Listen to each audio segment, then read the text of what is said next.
Hanji, very warm good morning to all of you once again. Welcome back for your next class. In the last videos, we have discussed the numericals regarding this free energy, Nernst equation and all. Now, in this video, we are going to discuss with the new topic, that is conductance, in which we used to discuss various terms. Conductance से related हम ये topic पढ़ेंगे और उससे related terms पढ़ेंगे कुछ. चलिए, this is the second part of your chapter. First part हमारा ओवर हो चुका है. This is the second part of your chapter. चलिए, conductors. All of you are aware with the conductors. Conductors क्या होते हैं? Conductors are the substances which have the ability to conduct electricity. Conductors कौन होते हैं? जिनके पास इलेक्ट्रिसिटी कंडक्ट करने की एबिलिटी होती है. ठीक है जी. नेक्स्ट देखिए कौन कौन से जनरली जो मेटल्स होते हैं they are good conductors like copper. Copper is a good conductor. हमारी जितनी भी इलेक्ट्रिकल वायर्स हैं they have copper. ठीक है जी. that means copper is a good conductor of electricity. क्या है? तो मिला के conductors which are good, which are able to conduct electricity, which are able to pass the electricity through it, that are known as conductors. देखिए अब आपके जो conductors हैं that is basically of two types. First is metallic conductors and the second one is electronic conductors.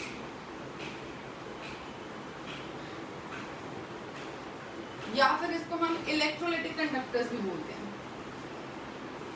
ठीक है जी. जो conductors हैं वो दो टाइप के हैं, मेटालिक कंडक्टर्स और इलेक्ट्रोलाइटिक कंडक्टर्स या इलेक्ट्रॉनिक कंडक्टर्स. देखिए मेटालिक कंडक्टर्स नाम से ही डिपिक्ट हो रहा है ऐसे कंडक्टर्स जिसमें इलेक्ट्रिसिटी किसके थ्रू पास होगी? किसी मेटालिक सब्सटेंस के थ्रू, मेटल के थ्रू.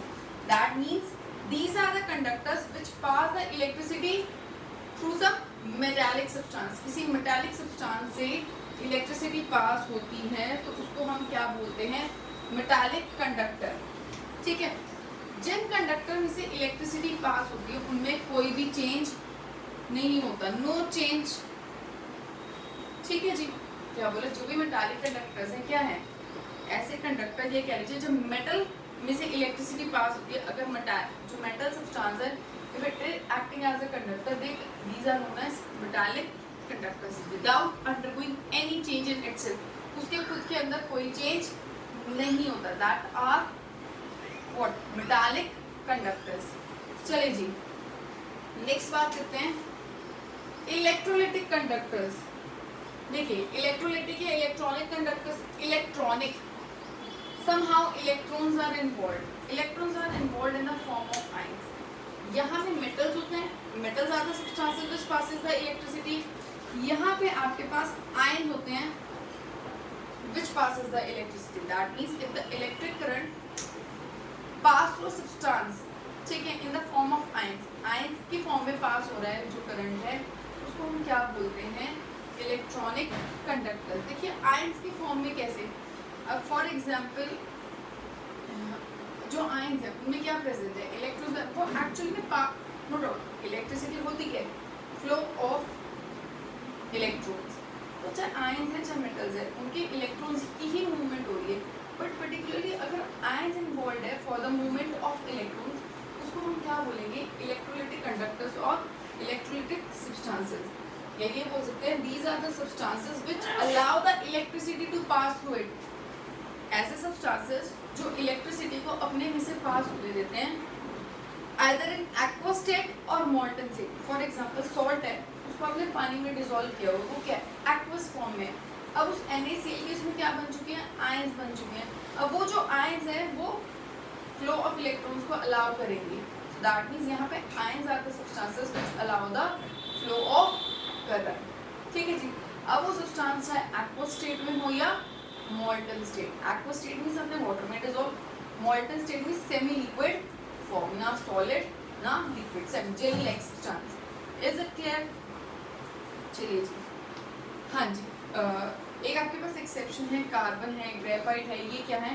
ये नॉन मेटल्स हैं but still they are good conductor of electricity. That you will study in chapter 1, that is solid state. Solid state में भी स्टडी करेंगे कि why they are good conductors instead of being a non metal also.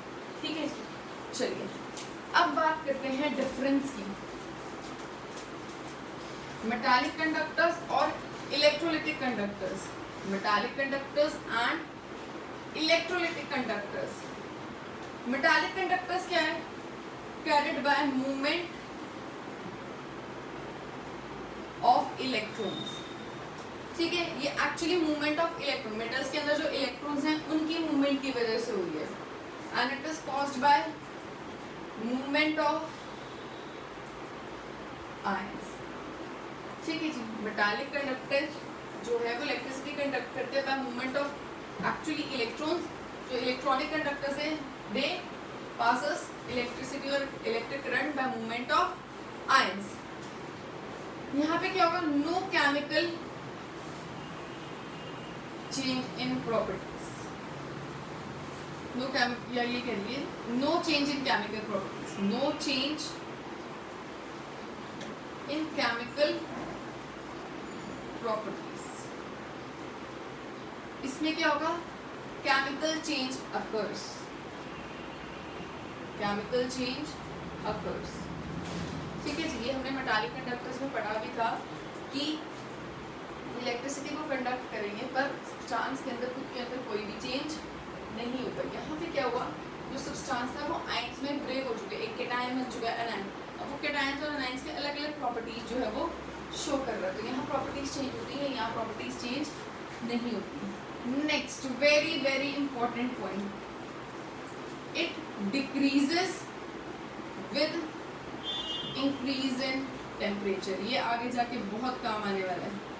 It decreases with increase in temperature, और ये आएगा आपका it increases with increase in temperature. मतलब हम ये बोल सकते हैं जो मेटालिक कंडक्टर्स हैं उनकी कंडक्टेंस जो है इनवर्सली प्रोपोर्शनल है टेम्परेचर के। अगर टेम्परेचर इंक्रीज कर रहा है तो मेटालिक कंडक्टर्स की जो कंडक्टेंस है वो डिक्रीज कर रही है, और इलेक्ट्रोलिटिक कंडक्टर्स की जो कंडक्टेंस है विद टेम्परेचर इंक्रीज कर रही है। बहुत ज़्यादा ध्यान रखना है इस बात का, क्योंकि आगे कुछ रीजनिंग बेस्ड क्वेश्चन आएंगे जहाँ बच्चे कभी ऐसा और कि टेम्परेचर के साथ इसकी कंडक्टेंस इंक्रीज कर रही है डिक्रीज, तो बच्चे कंडक्टेंस सोचते हैं कि इंक्रीज करिए डिक्रीज करिए, लेकिन ये माइंड में नहीं रखते कि क्वेश्चन में क्या दिया हुआ है, मेटालिक कंडक्टेंस की बात हो रही है या इलेक्ट्रोलिटिक कंडक्टेंस की बात हो रही है। अगर मेटालिक कंडक्टर्स हैं तो उनकी कंडक्टेंस टेम्परेचर के साथ डिक्रीज होगी, अगर इलेक्ट्रोलिटिक कंडक्टर्स हैं तो उनके कंडक्टेंस टेम्परेचर के साथ इंक्रीज होगी। Is it clear? So this was a short description regarding conductors. Next is insulators. Next is insulators. देखिए सबको पता है insulators क्या होते हैं। Insulators वो substances हैं which are not able to conduct the electricity, या ये कह लीजिए जिनके में से इलेक्ट्रिसिटी इलेक्ट्रिक करंट पास नहीं हो सकता, उनको हम क्या बोलते हैं? इंसुलेटर्स। क्लियर? कंडक्टर्स पढ़ लिया हमने, इंसुलेटर्स पढ़ लिया। Next is semiconductors.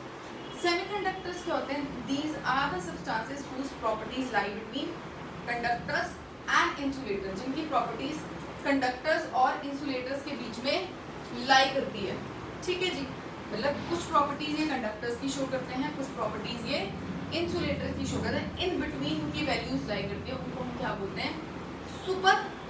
Semi conductors. Next is super conductors. Superconductors are the substances which have zero resistivity and infinite conductivity. हमें ये बात बहुत अच्छे तरीके से पता है, फिजिक्स में हमने पढ़ा हुआ है, रेजिस्टिविटी और कंडक्टिविटी एक दूसरे के इनवर्सली प्रोपोर्शनल है। दैट मीन्स अगर हम ये कह रहे हैं, हम इतना भी बोल सकते हैं कि सुपर कंडक्टर्स कौन है? जिनकी रेजिस्टिविटी जीरो, तो वो ऑटोमेटिकली अंडरस्टूड है कि जिसकी रेजिस्टिविटी जीरो तो उसकी कंडक्टिविटी क्या होगी? इनफाइनाइट। अगर हम ये भी बोल सकते हैं कि जिसकी कंडक्टिविटी इनफाइनाइट है, ठीक है जी, उसकी रेजिस्टिविटी क्या होगी? जीरो। उसकी रेजिस्टिविटी क्या होगी? कंडक्टिविटी क्या है? इनफाइनाइट, उसकी रेजिस्टिविटी क्या होगी? जीरो। ये डिफाइंस आपको अच्छे से पता होनी चाहिए।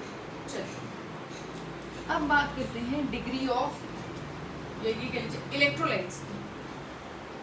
जो इलेक्ट्रॉनिक आपके कंडक्टर्स होते हैं, जो आपके इलेक्ट्रॉनिक कंडक्टर्स होते हैं, उनको हम इलेक्ट्रोलाइट्स भी बोलते हैं। जो आपके इलेक्ट्रोलाइटिक या इलेक्ट्रॉनिक कंडक्टर्स हैं उनको हम इलेक्ट्रोलाइट्स भी बोलते हैं। इलेक्ट्रोलाइट्स होते क्या हैं, जो बेसिकली आयंस में ब्रेक डाउन होते हैं। Electrolytes are the substances which can break down into ions, ions में ब्रेक हो सकते हैं। Strong electrolytes and weak electrolytes. Simple terms में बोलें, स्ट्रॉन्ग इलेक्ट्रोलाइट्स क्या है, मान लीजिए आपने HCl है फॉर एग्जांपल, आपने उसको वाटर में डाला, वो कम्प्लीटली डिसोशिएट हो गया H पॉजिटिव Cl एमिटर, मतलब वो फर्दर नहीं टूट सकता। ठीक है। वीक इलेक्ट्रोलाइट क्या है, जिसको जितनी बार पानी डालेंगे उतनी बार क्या होगा, नंबर ऑफ आयंस आपको मिलते रहेंगे। मतलब जो स्ट्रॉन्ग इलेक्ट्रोलाइट्स होते हैं उनकी डाइल्यूशन करते हैं तो बार बार पानी डालने पे, डाइल्यूशन करने पे हमें और आयंस नहीं मिलते। लेकिन वीक इलेक्ट्रोलाइट्स कौन से होते हैं, जितनी बार आप डाइल्यूशन करोगे, जितनी बार आप वाटर ऐड करोगे उतनी बार आपको आयंस मिलेंगे। तो दैट मीन्स हम ये बोलते हैं जो स्ट्रॉन्ग इलेक्ट्रोलाइट्स हैं वो मिक्सचर्स होते हैं, they are solution of ions, उसमें सिर्फ आयंस होते हैं, इसमें होते हैं ions plus molecules.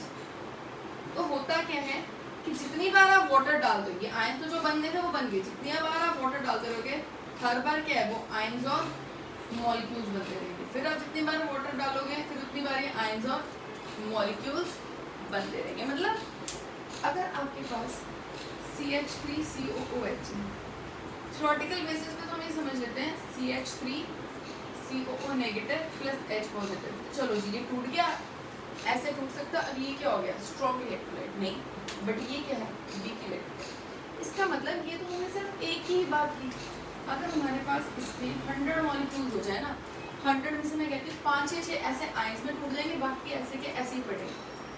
That means सारे के सारे मॉलिक्यूल्स आयंस में नहीं टूटे। क्या बोला मैंने, मान लीजिए अगर ये वीक इलेक्ट्रोलाइट है ना, तो अगर मैंने इसके 100 मॉलिक्यूल्स लिए, 100 में से 5 या 6 इस तरह से आयंस में टूटेंगे, बाकी आप सच पड़े रहेंगे। तो जितनी बार पानी डालते रहोगे उनमें से 2, 5, 7 बार बार टूटते रहेंगे। तो दैट मीन्स इस तरह से बोलते हैं कि जो वीक इलेक्ट्रोलाइट से जितनी बार डाइल्यूशन करेंगे उतनी बार वो नंबर ऑफ आयंस आपको देंगे। लेकिन वहीं अगर आप स्ट्रॉन्ग इलेक्ट्रोलाइट की बात करोगे, जैसे HCl, आप इसमें वाटर डालो, एक ही बार में जितने टूटने टूट जाएंगे, दोबारा पानी डालोगे तो और नहीं मिलेंगे, जितने अब हैं तब भी उतने ही होंगे आयंस। उसमें जितनी बार पानी डालोगे उतनी बार आपके नंबर ऑफ आयंस आपको बढ़ते हुए नजर आएंगे, कि जो चीज़ मॉलिक्यूल फॉर्म में रहेगी वो आयंस में ब्रेक डाउन होती रहेगी जितनी बार हम वाटर ऐड करते हैं। वाटर ऐड करना मीन जितनी बार हम उसकी डाइल्यूशन करते रहेंगे। This is the basic difference between strong and weak electrolytes. चलिए अब बात करते हैं डिग्री ऑफ डिसोसिएशन या डिग्री ऑफ आयनाइजेशन की। जब आप किसी इलेक्ट्रोलाइट को वाटर में डाल रहे हैं, वो आयंस में ब्रेक डाउन हो रहा है, किस एक्सटेंट तक आयंस में ब्रेक डाउन हो रहा है उसको हम क्या बोलते हैं, डिग्री ऑफ डिसोसिएशन या डिग्री ऑफ आयनाइजेशन। डाइल्यूशन करने पे जो टोटल नंबर ऑफ मॉलिक्यूल्स है, कितने नंबर ऑफ आयंस में डिसोशिएट हो रहे हैं, उसको हम क्या बोलते हैं, डिग्री ऑफ आयनाइजेशन या डिग्री ऑफ डिसोसिएशन। अगर अल्फा की value, alpha is degree of dissociation, या फिर आप क्या बोल सकते हैं, आयनाइजेशन। डिग्री ऑफ डिसोसिएशन और डिग्री ऑफ आयनाइजेशन, अगर इसकी वैल्यू 1 है तो इसका मतलब ये स्ट्रॉन्ग इलेक्ट्रोलाइट होगा। अगर अल्फा की वैल्यू 1 आती है तो ये स्ट्रॉन्ग इलेक्ट्रोलाइट होगा। ये जस्ट आप you have to keep in mind. कह लीजिए आपको क्रैम करना है, अगर अल्फा की वैल्यू लेस देन 1 है तो it is a weak electrolyte. अगर अल्फा की वैल्यू लेस देन 1 है then it is a weak electrolyte. I hope ये टॉपिक आपको क्लियर हो गया। हमने आज पढ़ा कंडक्टर्स, टाइप्स ऑफ कंडक्टर्स, उनके differences, insulators, semiconductors, superconductors, electrolytes, उसके types and degree of dissociation और ionisation. In the next video, we will start with the topic Ohm's law and its characteristics. Till then, thank you so much.